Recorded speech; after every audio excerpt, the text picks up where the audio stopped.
दिल्ली की मुख्यमंत्री रेखा गुप्ता ने भी कह दी है तुर्की के बॉयकॉट करने की बात। जी हाँ, आपको बता दें, दिल्ली की मुख्यमंत्री रेखा गुप्ता पहुंचती हैं एशिया की सबसे बड़ी मंडी आजादपुर मंडी। जी हाँ, और उस मंडी में क्या खास है? उस मंडी में खास है बहुत सारे व्यापारी। जी हाँ, देश भर का बड़ा व्यापार होता है आजादपुर मंडी से। इसी दौरान रेखा गुप्ता मीडिया से बात करते हुए कह देती हैं तुर्की की बॉयकॉट की मांग, और वो देश के व्यापारियों का धन्यवाद करती हैं। जिस तरह से देश भर के व्यापारियों ने एकजुटता दिखाते हुए जो तुर्की के साथ जो व्यापार होता है उसको बंद करने की बात कही है।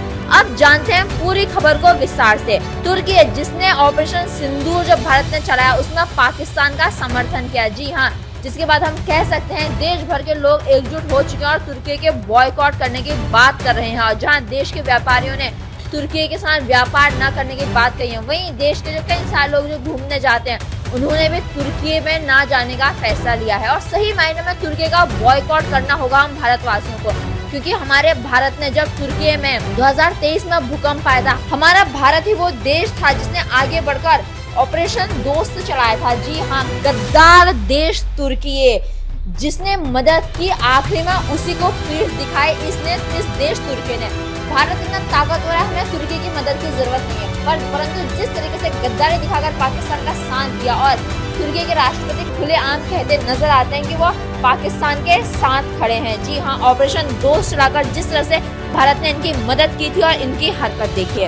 हमारे देश के लिए भी ये सबक है किसकी सहायता करनी चाहिए और किसकी सहायता नहीं करनी चाहिए। तुर्की ने दिखा दिया अपनी असली जगह। अब बात करते हैं दिल्ली की महिला मुख्यमंत्री रेखा गुप्ता ने, उन्होंने क्या कहा। दिल्ली की महिला मुख्यमंत्री रेखा गुप्ता कहती हैं, भारत के खिलाफ यदि कोई भी देश किसी भी प्रकार से इन्वॉल्व होता है तो उसका हर प्रकार से बॉयकॉट करेगी देश की जनता। और हाँ, और साथ ही सीएम रेखा गुप्ता ने व्यापारियों का भी धन्यवाद किया और कहा कि व्यापारियों ने तुर्की का बॉयकॉट करके देशभक्ति दिखाई है। और उन्होंने कहा कि भारत एकजुट है, एकमत है और किसी भी ऐसे देश को जो आतंकवादियों के आगे हैं उनको सपोर्ट नहीं किया जाएगा।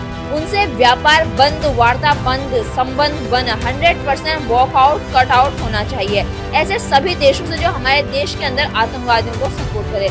जी हाँ, दिल्ली की महिला मुख्यमंत्री रेखा गुप्ता ने सही बात की। ऐसे सभी देशों का बॉयकॉट करना होगा। भारत की जनता को तुर्की से जो सामान आता है उसका इस्तेमाल नहीं करना होगा। जिस तरह से भारत के व्यापारियों ने एकजुटता दिखाई है वैसे अब भारत के नागरिकों को भी दिखाना होगा।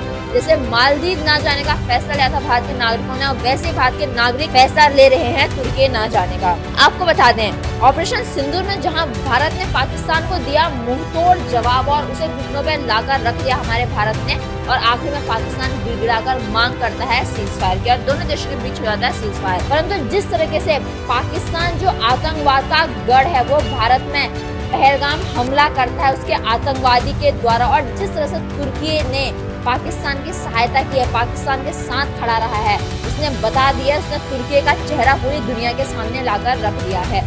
आखिर ये कैसे देश होते हैं इतने बेशर्म में। जिस तरह से भारत ने ऑपरेशन दोस्त से चलाया था तुर्की की जनता की मदद की थी। जी हाँ, भूकंप की वो तस्वीरें आपको याद होंगी 2023 के, किस तरह से तुर्की की जनता भारत का धन्यवाद कर रही थी, और आज तुर्की क्या कह रहा है, वो पाकिस्तान के साथ खड़ा है। परंतु दिल्ली की महिला मुख्यमंत्री रेखा गुप्ता ने और देश की जनता ने ठान लिया कि तुर्की का बॉयकॉट करके रहेंगे। आपके इस खबर के बारे में क्या कहना है? जिस तरह से दिल्ली की महिला मुख्यमंत्री रेखा गुप्ता ने भी अब कह दिया कि तुर्की का बॉयकॉट करने के बाद और व्यापारियों ने तुर्की का बॉयकॉट कर ही दिया है। आपकी इस खबर पर जो भी विचार हो आप हम तक जरूर साझा करें। आप ऐसे लेटेस्ट अपडेट्स के लिए बने रहिए आवाज नए भारत के साथ और सब्सक्राइब करें आवाज नए भारत को।